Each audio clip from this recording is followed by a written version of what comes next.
디파이 이자 농사를 짓는다는 말을 들어보셨나요? 시중은행 이자가 1%가 안 되는데 디파이 농사 이자는 적게는 10%, 많게는 수백 수천 %의 이자를 받을 수 있습니다. 이런 이자 농사의 실제 활동이 이루어지는 것을 유동성 공급이라고 생각하시면 됩니다.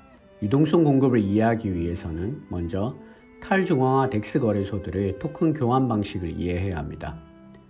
탈중앙화 덱스 거래소에서는 스왑이라고 하는 코인 교환을 통해서 원하는 코인으로 바꿔줍니다. 현재 이더리움 하나의 시세가 100만 원이고 솔라나가 10만 원이라면 10개의 솔라나를 주고 하나의 이더리움을 받아오는 방법입니다. 거래소들은 거래 당시의 코인 시세에 맞춰 1대1로 코인을 교환해주고 수수료를 받습니다. 그럼 이런 교환을 해주기 위해서는 거래소들은 많은 종류와 많은 양의 코인을 보유하고 있어야겠죠.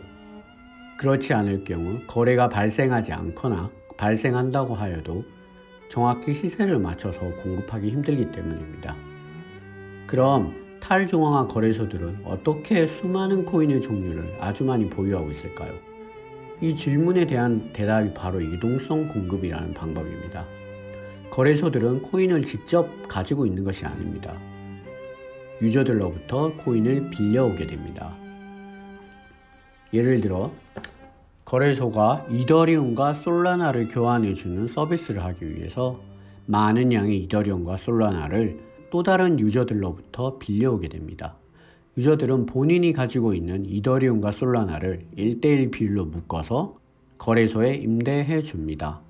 이 임대에 대한 보상으로 이자를 받게 되는 것입니다. 유저의 입장에서는 어차피 그저 홀딩만 하고 있던 코인을 거래소에 빌려주고 이자를 받게 되니 코인은 놀리는 것이 아니라 수익을 벌 수 있는 방법이 됩니다. 그리고 거래소 입장에서는 교환 거래를 해줄 수 있는 코인의 종류가 늘어나고 보유한 양이 늘어남에 따라 안정적인 거래 중개가 가능하니 유저 수가 늘어나고 수수료 수입이 늘어나니 이익입니다. 그럼 홀더의 입장에서는 유동성을 공급하고 이자를 받을 수 있으니 무조건 해야 할까요? 아니죠. 높은 이자에는 그에 따른 리스크가 있습니다. 먼저 비영구적 손실으로 코인의 개수가 조정될 수 있습니다. 비영구적 손실이 발생한 이유는 코인의 가치를 1대1로 맞춘 한 쌍을 공급했기 때문입니다. 다시 한번 아까 이더리움과 솔라나의 한 쌍을 생각해 봅시다. 처음 유동성을 공급하는 시점 이더리움 1개, 솔라나 10개를 하나의 쌍으로 만들어서 $100의 가치를 가진 전체 $200 유동성을 공급했습니다. 그런데 갑자기 이더리움이 2배로 올랐다고 생각해 봅시다. 그럼 내가 공급한 유동성 안에서 코인의 가치는 1대1로 맞춰져 있지 않습니다. 이 1대1의 비율이 깨지기 때문에 비율을 다시 맞추기 위해 자동적으로 코인의 개수가 조정이 되는데요. 이론적으로 보면 이더리움은 0.75개가 되고 솔라나는 15개가 됩니다. 그런데 이더리움이 다시 시세가 떨어져서 $100가 되었습니다. 그럼 다시 코인의 개수가 조절되어서 처음의 개수와 똑같은 이더리움은 1개, 솔라나는 10개가 됩니다. 그렇기 때문에 만약 홀더가 유동성 공급을 중단하지 않고 계속 홀딩을 하고 있었다면 손실이 확정이 되지 않고 다시 회복을 했기 때문에 이를 비영구적 손실이라고 합니다. 비영구적 손실은 코인의 변동성이 클수록 더 크게 많이 작용하는데요. 그렇기 때문에 하나의 코인을 스테이블 코인으로 맞추어 가격의 변동성을 없애고 다른 하나의 코인으로 변동성을 주는 방법을 많이 사용합니다.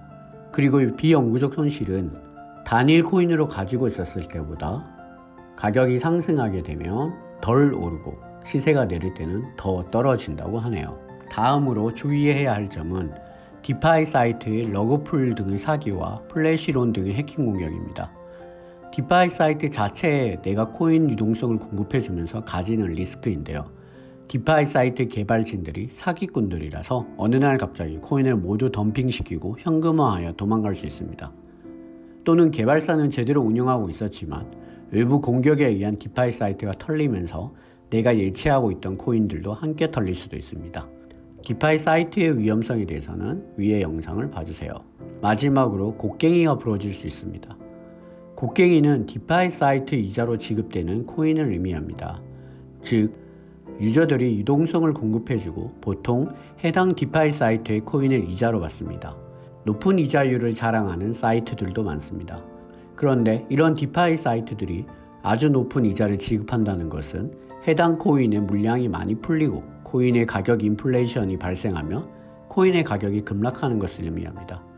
그럼 이자율이 아무리 높아도 이자 코인의 시세가 바닥이면 실제 현금화할 수 있는 금액 얼마 되지 않겠죠. 이럴 경우 이자로 얻는 수익이 의미가 없어지게 됩니다. 만약 곡괭이 코인 자체를 유동성 코인의 한 쌍으로 묶었다면 어마어마한 원금의 손실로도 이어질 수 있습니다.